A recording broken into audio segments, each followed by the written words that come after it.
नमस्कार दोस्तों। बीते कुछ सालों में ह्यूमन लाइफस्टाइल में काफ़ी कुछ बड़े बदलाव हुए हैं और ये बदलाव न सिर्फ हमारे रहन सहन बल्कि हमारे खान पान पे भी हुए हैं, जिसका सीधा सीधा प्रभाव न सिर्फ हमारी बॉडी पर पड़ा है बल्कि इसका सीधे सीधे प्रभाव हमारे ब्रेन और माइंड लेवल पर भी पड़ा है। आज भूलने की समस्या, फोकस और कॉन्सेंट्रेशन में कमी, ये बहुत ही ज़्यादा कॉमन प्रॉब्लम हो चुकी है ओल्ड एज ग्रुप के साथ साथ यंग एज ग्रुप में भी। बट आज हमारे न्यूरो साइंस इतना ज़्यादा एडवांस हो चुका है और हमारे न्यूरो साइंटिस्ट ने कुछ ऐसी टेक्निक्स के ऊपर रिसर्च करी है जिसके थ्रू आप अपनी ब्रेन की पावर को 3 to 5 टाइम्स या उससे अधिक इंक्रीज कर सकते हैं। और ऐसी कुछ टेक्निक्स के बारे में बताया गया है डॉक्टर ब्रांड कॉर्टराइट द्वारा the neurogenesis diet and lifestyle book में। तो चलिए सीधे जानते हैं इस बुक में बताई गई न्यूरोप्लास्टिसिटी और न्यूरोजेनेसिस प्रोसेस के बारे में, जो कि आपकी ब्रेन पावर को कई गुना तक इम्प्रूव कर सकती है। एक न्यूरो साइंटिस्ट है फर्नांडो नॉटिवॉम, जो कि सॉन्ग बर्ड्स के ऊपर रिसर्च कर रहे थे और इन्होंने अपनी रिसर्च में पाया कि बर्ड्स का ब्रेन न्यू सॉन्ग सीखते समय न्यू ब्रेन सेल्स प्रोड्यूस कर रहा है। और ऐसी ही रिसर्च जब ह्यूमन ब्रेन के ऊपर की गई तो पता चला कि हमारे ह्यूमन ब्रेन में भी हिप्पोकैम्पस और सब वेंट्रिकुलर जोन में न्यू ब्रेन सेल्स प्रोड्यूस होती है। और रिसेंट स्टडी से पता चला है कि हमारा brain around 1500 neurons daily produce करता है, बट इसकी जो संख्या इतनी ज़्यादा कम होती है कि जिससे हमारी ब्रेन परफॉर्मेंस में हमें कुछ खास फर्क देखने को नहीं मिलता।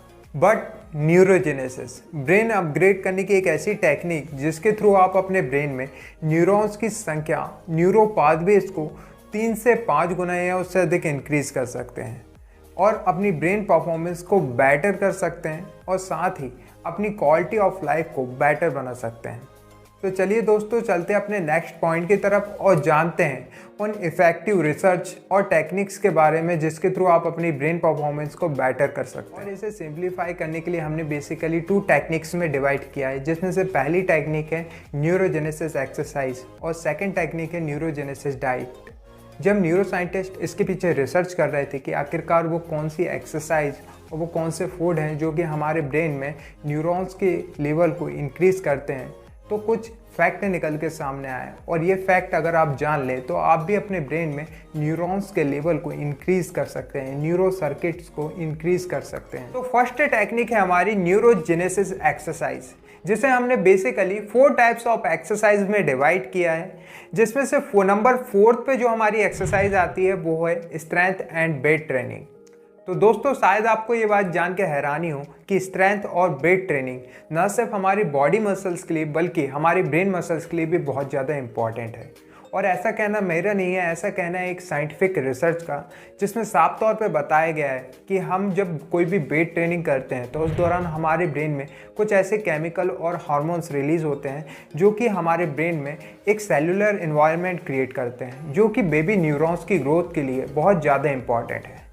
अगर आप एक परफेक्ट वर्कआउट प्लान चाहते हैं तो आप गुरु मान जी का होम वर्कआउट प्लान या कोई अदर वर्कआउट प्लान फॉलो कर सकते हैं। तो अब चलते हैं हमारे थर्ड एक्सरसाइज की तरफ, aerobic and walking. Aerobic and walking ये दोनों ही एक्सरसाइज बहुत ज़्यादा इफेक्टिव है हमारे ब्रेन में BMP यानी कि ब्रेन मॉर्फोजेनेटिक प्रोटीन के बढ़े हुए स्तर को रिड्यूस करने के लिए, और साथ ही यह हमारे ब्रेन में न्यूरोजेनेसिस प्रोसेस को स्टिम्युलेट करता है। एक रिसर्च के मुताबिक 4000 स्टेप्स चलना आपको स्मार्ट बना सकता है, परंतु कैसे चलना है ये भी बहुत ज़्यादा इंपॉर्टेंट है, क्योंकि इसके ऊपर भी एक रिसर्च हुई है जिसमें साफ तौर पे बताया गया है कि जो आपकी वॉकिंग स्पीड है वो 130 स्टेप्स पर मिनट होनी चाहिए एक गुड ब्रेन हेल्थ के लिए। तो चलिए चलते हैं अपने सेकेंड नंबर की तरफ। सेकेंड नंबर पे आता है मेडिटेशन। अगर बात ब्रेन पावर बूस्ट करने की हो और मेडिटेशन का नाम ना है, ऐसा हो नहीं सकता, क्योंकि आज हमारा साइंस ऑलरेडी इसके ऊपर काफ़ी रिसर्चेस कर चुका है। और एक रिसर्च के मुताबिक अगर आप डेली 8 वीक तक 30 मिनट्स पर डे मेडिटेशन करते हैं तो इससे आपके हिप्पोकैम्पस का साइज इंक्रीज होता है, जो कि आपके ब्रेन परफॉर्मेंस को बेटर करता है, बूस्ट करता है। अगर आप मेडिटेशन करना शुरू करना चाहते हैं और इसे सीखना चाहते हैं तो मेरे हिसाब से स्टार्टिंग में आपके पास सबसे पहले 2 चीज़ों का होना बहुत ज़्यादा ज़रूरी है। पहली चीज़ है पैसेंस और दूसरी चीज़ है राइट डायरेक्शन। पैसेंस आप अपने अंदर से खुद कंट्रोल कर सकते हैं, बट बात रही राइट डायरेक्शन की, तो इसके लिए मैं आपको सजेस्ट करूंगा कि आप स्टार्टिंग में सदगुरु की ईशा क्रिया को ज़रूर ट्राई करें। ये बहुत ही ज़्यादा इफ़ेक्टिव है माइंड के लिए और मैं इसे खुद ट्राई करता हूँ। तो चलते अपने नेक्स्ट पॉइंट की तरफ।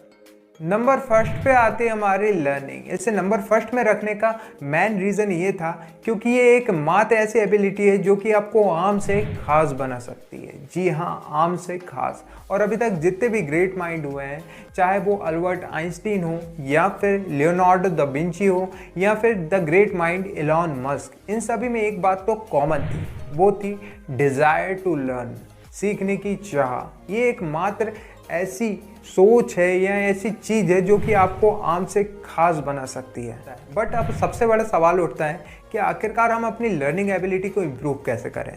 तो कुछ प्रैक्टिसेस और एग्जांपल देता हूं मैं आपको, जिसके थ्रू आप अपनी लर्निंग एबिलिटी को इम्प्रूव कर सकते हैं। पर इसे आप अपने लेवल में समझकर करेंगे तो आप अपनी लर्निंग एबिलिटी को और इम्प्रूव कर पाएंगे। सबसे फर्स्ट प्रैक्टिस हमारी इम्प्रूव योर क्यूरियोसिटी। अगर आप अपनी क्यूरियोसिटी को इम्प्रूव करना चाहते हैं तो सबसे ज़्यादा ज़रूरी है अपने इंटरेस्ट के ऊपर वर्क करना। चाहे आपका इंटरेस्ट कुकिंग में हो, खेलने में हो या फिर स्केचिंग में, जिस चीज़ में भी आपका इंटरेस्ट हो, उस चीज़ को करने से आपकी क्यूरियोसिटी लेवल काफ़ी ज़्यादा इंक्रीज़ होता है। सेकेंड प्रैक्टिस हमारी create out of box challenges, यानी कि हमारे ब्रेन के लिए कुछ ऐसे चैलेंजेस और सिचुएशंस क्रिएट करना जो कि उसके लिए नहीं हो। फॉर एग्जांपल जैसे कि नॉन डोमिनेंट हैंड से वर्क करना, न्यू स्किल्स और लैंग्वेजेस सीखना, न्यू बुक्स को पढ़ना।